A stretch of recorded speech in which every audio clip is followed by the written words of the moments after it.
Guys আমরা সবাই এই মুড়ির দোকানে বসেছিলাম, এবার হঠাৎ করে প্ল্যান চলে আসলো যে আমরা ঝালমুড়ি খাবো। এবার আমি চুলাতে এনে ধুইছি, এবার ওই যে আমার কাকা ওই যে মুড়ি আনতে গেছে, ওই যে মুড়ি না আসতেছে, এবার ঝালমুড়ি মাখানো হবে।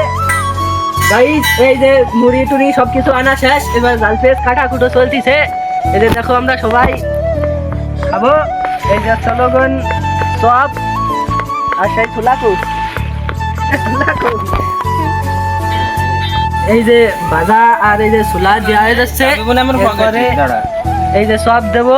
তারপরে এই যে দোকান ভরা মুড়ি এনতে দেবো 2-3 বস্তা, তারপরে মাখানো হবে আর সবাই মিলে খাবো মজা করে।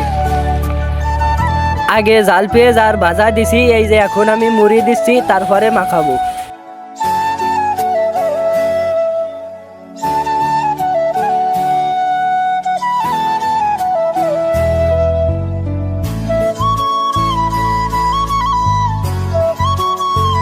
কঠিন হয়েছে ঝালমুড়ি।